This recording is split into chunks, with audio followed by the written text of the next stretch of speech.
Olá, me chamo Lara Fazol, sou monitora da disciplina de Clínica Médica, orientada pelos professores Ronaldo Gismondi e Vitor Curtis. Na aula de hoje, vamos discutir a abordagem do paciente com dispneia e dor torácica. Iniciando pela anamnese, na identificação nós temos um homem de 73 anos, casado, negro, natural e residente de Niterói, aposentado. Sua queixa principal é dor no peito. Em relação à história da doença atual, há um mês ele iniciou o quadro de dor torácica moderada, de início súbito, em queimação, pior a inspiração profunda e a mobilização, sem fatores desencadeantes e não irradiada. A dor é associada à ortopneia e à astenia. Nega episódios prévios semelhantes. Evoluiu com piora nas 3 semanas seguintes, mesmo em uso de analgésicos, e há 7 dias foi a UPA, relatando dor semelhante à anterior, mas com aumento significativo da intensidade, agora sendo classificada como 10 em 10. Fez medicação sintomática sem melhora e foi encaminhado para o serviço de emergência do AP no dia seguinte. Na emergência, foi admitido com quadro clínico semelhante ao do dia anterior e encontra-se internado, sob os cuidados da clínica médica, para investigação etiológica do quadro. Em relação à HPP, ele é hipertenso há 57 anos, em tratamento irregular e sem acompanhamento. Também apresenta diabetes mellitus do tipo 2, há 30 anos, em uso de metformina e glibenclamida, em acompanhamento pelo serviço da endócrino do AP. É dislipidêmico, apresenta injectasia de seco e adenoma serrilhado séssil com DBG, displasia de baixo grau, diagnosticados há 10 anos, em acompanhamento pela gastro no AP. Também apresenta diverticulose pancolônica diagnosticada há 2 anos e diarreia crônica, ambos em acompanhamento pelo serviço da gastro do AP. Nega internações, cirurgias e hemotransfusões. Nega alergias medicamentosas e alimentares. E apresenta um calendário vacinal atualizado. Em relação à história familiar, seu pai é hipertenso, falecido aos 78 anos. Não sabe informar a causa do óbito. Sua mãe é hipertensa e diabética, falecida aos 80 anos devido ao infarto agudo do miocárdio. Irmã, falecida quando RN, sem causa conhecida. Irmã, falecida aos 20 anos, devido a um AVE. Irmã, falecida aos 25 anos e irmão falecido aos 55 anos, ambos devido a IAM. Irmão etilista, assassinado aos 40 anos. Irmão de 50 anos, hipertenso e com revascularização miocárdica, falecido devido ao derrame pleural. Irmão de 71 anos, vivo e hipertenso. Em relação à sua história social, ele é ex-tabagista, com uma carga tabágica de 2,4 maços ano durante 30 anos. Ex-etilista diário, dos 18 aos 48 anos. Não tem animais domésticos. Praticava musculação 5 vezes na semana. Alimentação balanceada. Em relação à história fisiológica, apresenta um padrão miccional e evacuação fisiológicos. Sono regular de 8 horas por dia, com sono reparador. E um consumo de 3 litros de água por dia. Quanto ao exame físico, o paciente se apresentava em bom estado geral, lúcido e orientado no tempo e espaço, cooperativo com o examinador. Estava hipocorado 2 cruzes em 4, anictérico, acianótico e hidratado. Em relação aos seus sinais vitais, apresentava uma PA de 140 por 75 mm de mercúrio, logo hipertenso, uma frequência cardíaca de 112 bpm, portanto taquicárdico, uma frequência respiratória de 24 rpm, logo taquipneico, e uma saturação de 92%, hipoxêmico, além de estar afebril. Em relação ao aparelho cardiovascular, não apresentava alterações. No aparelho respiratório, apresentava um murmúrio vesicular reduzido em base de hemitórax direito. No abdômen não havia alterações, nem nos membros inferiores, sem a presença de edemas. Após a anamnese e o exame físico, nós devemos então montar a nossa lista de problemas. Importante destacar que é sempre importante valorizar os sinais e sintomas que são mais correlatos com o quadro, deixando esses sempre no topo da nossa lista. Então, ela fica iniciando, portanto, pela dor torácica ventilatória dependente, seguida pela ortopneia e pelo murmúrio vesicular reduzido no hemitórax direito, pela taquicardia, taquipneia e hipoxemia, astenia, hipocorada 2 cruzes. Também destacamos a história patológica pregressa, comorbidades, possíveis fatores de risco que esse paciente apresenta, nós podemos também trazer para a nossa lista de problemas, caso consideremos que seja associado ao atual quadro dele. Então aqui nós destacamos que ele é hipertenso, diabético, dislipidêmico, também é ex-tabagista e ex-etilista. Apresenta uma história familiar de IAM e de AVE precoce. Nós adicionamos também essas questões, de história familiar quando nós falamos de uma doença precoce, como é o caso do IAM, dos irmãos desse paciente, Pois nós temos mulheres que tiveram um infarto com menos de 65 anos e homens que tiveram um infarto com menos de 55 anos, sendo caracterizado então como um acometimento de uma doença isquêmica precoce. Então nós também podemos trazer essas informações para a anamnese e para a lista de problemas. Além disso, também destacamos a HPP do nosso paciente, apresentando, portanto, um adenoma serrilhado séssil com DBG, uma angiectasia de seco, diverticulose pancolônica e diarreia crônica. Esses, no final da nossa lista, porque parecem não apresentar, pelo menos de imediato, uma correlação tão importante assim com o quadro que o paciente refere. Em seguida, nós partimos para a avaliação dos sinais e sintomas do paciente, em busca de construir um raciocínio clínico e formular hipóteses diagnósticas e diagnósticos diferenciais para esse caso. No caso do nosso paciente, e nessa aula, nosso objetivo principal é discutir a dor torácica e a dispneia. Iniciando então pela dor torácica, ela pode ter origem na pleura, em doenças do miocárdio ou pericárdio, doenças em grandes vasos, no esôfago, no pulmão e no gradil costal. Iniciando, portanto, pela pleura, as principais doenças que caracterizam esse local, esse tipo de acometimento, são correlacionadas com uma dor pleurítica, uma dor ventilatória dependente, que o nosso paciente de fato apresenta. Muito comumente, essa dor pleurítica é associada a um derrame pleural, que poderia se manifestar também no caso do nosso paciente, considerando que ele apresenta um murmúrio vesicular reduzido no hemitórax direito. Dessa forma, a hipótese do acometimento da pleura causando a dor torácica se torna relevante. E nós daríamos, então, uma importância de 2 cruzes para ela. Já em relação à doença do miocárdio ou pericárdio, esse tipo de doença, ele cursa com uma dor que é chamada anginose. Essa dor é uma dor em aperto que piora com esforço ou com estresse emocional e que geralmente tem alívio com repouso e com nitrato. Ela pode ser classificada em 4 tipos. Ela pode ser definitivamente anginosa, provavelmente não anginosa ou não anginosa de fato. Considerando que o nosso paciente relata uma dor em queimação, que apresenta uma característica ventilatória dependente, essa dor dele não é tão classicamente anginosa, não apresenta todos esses componentes citados de uma dor provavelmente ou definitivamente anginosa, sendo classificado então como um grupo de dor provavelmente não anginosa ou não anginosa de fato. Mas considerando que é um paciente que apresenta vários fatores de risco, que é hipertenso, que é diabético, dislipidêmico, ex-tabagista, sempre é importante valorizar esse tipo de dor, mesmo que ela não se apresente de forma típica. Então, nesse grupo de pacientes, é fundamental também avaliar e excluir uma possível doença isquêmica, sendo necessário, portanto, realizar um eletrocardiograma para poder avaliar melhor se há algum IAM em curso, além também dele apresentar uma história familiar precoce muito importante desse tipo de doença.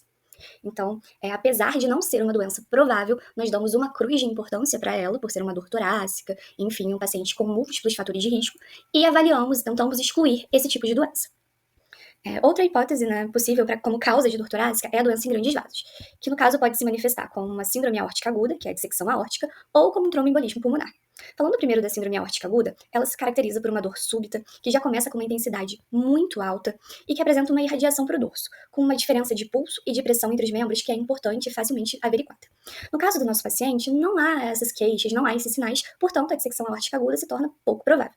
Entretanto, o outro tipo de acometimento de grandes vasos, o tromboembolismo pulmonar, ele se apresenta de forma bastante provável no caso desse paciente, uma vez que se trata de um quadro súbito, com uma taquicardia, taquipneia e hipoxemia associados e sem alterações importantes no exame físico. Ele tem uma redução de murmúrio vesicular, que não se correlaciona diretamente com o TEP. O TEP, por si só, não gera alterações na ausculta cardíaca, pode ter algumas complicações do TEP que cursem com essas alterações, mas a taquipneia, a taquicardia, a hipoxemia, de uma forma muito súbita, relacionada a essa dor torácica, essa dor ventilatória dependente, são bastante sugestivas de TEP e geram então pra gente uma maior probabilidade de haver uma doença em grande vaso. Nesse caso, nós damos 3 cruzes para esse tipo de paciente. E para melhor avaliação, se realmente se trata de um TEP, nós podemos aplicar alguns scores. Primeiro, nós temos o critério de Welch, que nós utilizamos para definir se há necessidade de realização de uma angio-TC ou da dosagem de dedímero, sendo a dosagem de dedímero mais comum em pacientes com baixa probabilidade de TEP e a angio-TC em pacientes com mais alta probabilidade de TEP. Nós temos também o score PERC, que é usado quando nós queremos avaliar se há necessidade de realizar exames complementares para esse paciente ou se a probabilidade de TEP é tão baixa que nós nem precisamos realizar um dedímero. E temos também o score PESE, que já é realizado quando nós queremos avaliar o prognóstico do paciente com TEP e avaliar o risco de mortalidade dele. Então, todos esses scores podem ser utilizados para melhor avaliação desse quadro. Outro ponto importante é a doença em esôfago como uma possível causa para essa dor torácica. Como o paciente relata uma dor em queimação, pode haver uma correlação sim de fato com essa doença. Porém, quando nós pensamos que é um quadro muito agudo, que cursa com taquipneia, com hipoxemia, com taquicardia, nada disso tem muita correlação, por exemplo, com a doença do refluxo gastroesofágico, de modo que essa hipótese é pouquíssimo provável, apesar desse componente de dor em queimação. Em seguida, nós temos também doenças no pulmão, sendo causa de dor torácica, mas geralmente nós falamos de pneumonias ou de neoplasias muito extensas. E esse paciente ele não se queixa de febre, não tem queixa de tosse secretiva, não se queixa de uma perda ponderal importante. Então, de início, nós não pensamos tanto nessa hipótese de doença pulmonar como sendo uma possível causa. Mas como nós estamos falando de um paciente que apresenta um murmúrio vesicular reduzido no hemitórax direito, tem achado de taquipneia, de hipoxemia, tem então questões realmente correlacionadas, ventilatório dependentes, nós podemos até considerar a hipótese de doença no pulmão como uma causa possível, dando uma cruz de importância apenas. E por fim, doenças no gradil costal também podem ser causas de dor torácica. Nesse caso, nós falamos de uma dor que geralmente é empontada ou enfacada e que é reproduzível à palpação. Nós vemos que não há uma correlação desse tipo na queixa do paciente, portanto, essa hipótese é pouco provável. Aqui nós temos, então, em ordem de importância, os sinais, no caso da dor torácica, com as suas possíveis causas. Nossa causa mais provável, então, se trata de doenças em grandes vasos, relacionado com um possível TEP. Nós temos também, como mais importante, uma doença da pleura, e também uma doença do miocárdio ou pericárdio sendo possível, assim como uma doença no pulmão. As outras hipóteses são menos prováveis. Em seguida, nós partimos para a avaliação da dispneia. A dispneia pode ter origem pulmonar, cardíaca, por compressão extrínseca, neuromuscular, por anemia ou uma origem tireoidiana. Iniciando então pela questão pulmonar, nós sabemos que ela é um pouco mais importante no caso desse paciente, considerando que é uma falta de ar correlacionada com uma taquipneia, com uma hipoxemia, com a redução do murmúrio vesicular à direita, então a causa pulmonar ela ganha uma grande importância nesse quadro, ganhando, portanto, 3 cruzes na nossa avaliação. Já a causa cardíaca, ela pode ter origem no pericárdio, no miocárdio e no endocárdio, geralmente por doenças valgares. Geralmente doenças do pericárdio e do miocárdio comumente cursam com uma turgência jugular patológica, com edema de membros inferiores, alguma congestão pulmonar, que vai cursar então com crepitações à ausculta, e nós não temos nenhum desses achados no exame físico. Então, essas hipóteses, né, de origem do pericárdio e do miocárdio são menos comuns. Já as doenças valvares, elas geralmente cursam com algum tipo de sopro. E nós também não encontramos na nossa ausculta. Mas é sempre importante destacar que a intensidade do sopro não necessariamente é correlacionada com a intensidade da doença. Nós podemos ter um sopro, uma cruz, dificilmente audível, mas ter uma doença muito grave e muito importante em curso. Então, para esse tipo de paciente que apresenta um tipo de sopro, que tem uma suspeita de uma doença valvar, tenho, por exemplo, uma história de febre reumática, algo que seja sugestivo desse tipo de patologia, nós precisamos sempre realizar um ecocardiograma para melhor avaliação. Em relação às outras causas, né, possíveis de dispneia, nós temos a compressão extrínseca. Como esse paciente não se queixa, não há sinais de ascite, por exemplo, no abdômen, não há sinais de síndrome da veia cava, não há sinais de nenhum tipo de compressão naquele paciente, a dispneia por compressão extrínseca se torna pouco provável. Já questões neuromusculares também não apresentam uma grande relevância nesse quadro, já que no exame físico neurológico nós não encontramos alterações, o paciente não relata queixas de fraqueza, não há mudanças de reflexos, então toda a questão neuromuscular tem pouca importância nesse quadro. Já em relação à anemia, nós sabemos que o nosso paciente se apresenta hipocorado duas cruzes, e ele tem uma história de angiectasia de seco, que é uma patologia que pode acabar promovendo alguns sangramentos espontâneos no organismo. Então, por conta dessa história de hipocurado, a gente pode considerar, assim, uma certa importância para a anemia na questão da dispneia. Mas o paciente se apresentava hipocurado apenas duas cruzes, não era tão importante, então nós não damos tanta relevância assim, ganhando apenas uma cruz em relação à importância da anemia enquanto causa da dispneia desse paciente. Em relação às causas tireoidianas, elas geralmente são associadas a outros sintomas. Então, nós falamos principalmente do hipotireoidismo e do hipertireoidismo em suas crises. O hipo cursando, então, com um paciente mais rebaixado, com constipação, com queda de cabelos, com unhas quebradiças. E já no paciente com hipertireoidismo, nós falamos de um paciente com metabolismo mais acelerado, com perda ponderal, apesar de um aumento do apetite, um paciente que tem um quadro de diarreia, de agitação. E nós sabemos que esses sintomas não estão acompanhando o nosso paciente, de modo que as causas tireoidianas são pouco prováveis. Assim, na nossa avaliação da dispneia, nós temos como principal causa a causa pulmonar, mas consideramos também a anemia uma possível causa para esse acometimento. Bom, então considerando que as principais causas linkadas para o nosso paciente envolvem causas pulmonares, mas não se podendo excluir causas cardíacas, é fundamental direcionar os exames para melhor investigação desse caso. Iniciamos, portanto, o nosso plano, em que nós vamos discutir os exames complementares que de fato foram realizados para esse paciente. Partindo então do eletrocardiograma na admissão, que foi realizado, conforme nós comentamos, pela questão da dor torácica em pacientes com múltiplos fatores de risco. Esse eletrocardiograma teve como resultado um bloqueio de ramo direito, com taquicardia atrial e período de BAV variável. Nesse momento, nada que fosse sugestivo de uma doença isquêmica aguda. Em seguida, também foi realizado exames laboratoriais. Neles, nós não encontramos grandes alterações, exceto por uma hemoglobina de 11,6, que confirma a hipótese de anemia para o nosso paciente. E encontramos também uma PCR um pouco mais elevada, de 22, com uma glicemia de 185, lembrando que nosso paciente é diabético. Em relação à troponina, nós podemos ver que ela veio realmente sem alterações, e, portanto, nós conseguimos excluir com mais confiança a hipótese de uma doença do miocárdio para esse paciente. Também foi realizada uma tomografia de tórax. Ao lado nós temos a consideração do médico que acompanhou esse paciente. Então, na imagem nós vemos que há um pequeno a moderado derrame pleural, correlacionado com uma consolidação em formato de cunha. Essa consolidação, ela tem a base na pleura e o seu ápice em direção ao mediastino. Esse tipo de consolidação é muito conhecido por ser um padrão de infarto pulmonar, então que poderia, de fato, ter uma correlação com o tromboembolismo pulmonar nesse paciente. E, além disso, nós encontramos também uma consolidação associada, uma consolidação nessa região, associado a essa outra consolidação em formato de cunha. Então, foi levantada a hipótese para esse paciente de TEP com infarto pulmonar complicado com uma infecção.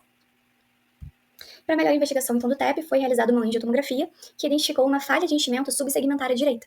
E essa falha, então, realmente acaba fechando para a gente o diagnóstico de TEP nesse paciente. Ele também realizou, portanto, um ecocardiograma, lembrando que em pacientes que apresentam TEP é sempre importante avaliar uma possível sobrecarga do ventrículo direito, porque esse é o principal mecanismo de gravidade no TEP. Então, essa determinação, né, se há um acometimento do VD ou se não há, vai orientar a conduta, se nós vamos realizar uma anticoagulação simples, se nós precisamos considerar uma trombólise ou uma maior monitorização. Então, sempre é importante realizar um eco.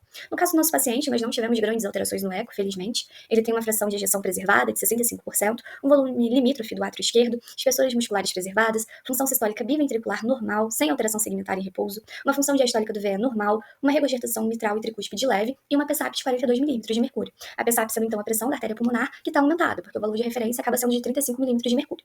E esse aumento ele é comum no TEP. Então, mais um comemorativo, né, para o nosso quadro e para o nosso diagnóstico de tromboembolismo pulmonar. Então, concluindo, né, que o nosso paciente tem TEP, a gente precisa investigar qual é a origem desse TEP. Por isso, foi realizado um ecodoppler de membros inferiores, que não encontrou nenhum sinal de trombose venosa profunda recente ou antiga nesse estudo. Então, nós não encontramos, de fato, uma causa muito clássica, que é, né, a trombose venosa profunda nos membros inferiores. Mas nós não devemos parar a investigação por aí. Precisamos entender por que esse paciente está propenso, então, a fazer eventos trombóticos sem causas tão clássicas e tão aparentes assim. Considerando então que ele é um idoso, que não tem essas causas tão clássicas e que tem uma história de adenoma serrilhado séssil com DBG, que é uma lesão pré-maligna de cólon, foi aventada a hipótese de uma malignidade para ele, causando esse estado mais protrombótico. Então, esse paciente precisa ser investigado quanto a possíveis malignidades, mesmo que não sejam no cólon, mesmo que estejam em outros locais, para justificar por que esse paciente está desenvolvendo então esses quadros de trombose venosa profunda. Então, a conclusão para esse paciente é que ele apresenta um infarto de parênquima secundária à trombose pulmonar, que ele teve um evento tromboembólico agudo com uma PSAP aumentada e sem alteração de VD no eco, um melhor prognóstico, e que a etiologia do evento tromboembólico ainda está a esclarecer. Que há um derrame pleural de fato associado, que pode ter uma relação neoplásica, pode haver uma neoplasia também no pulmão, e que ele irá investigar melhor. Essas são as nossas referências, e o nosso muito obrigada.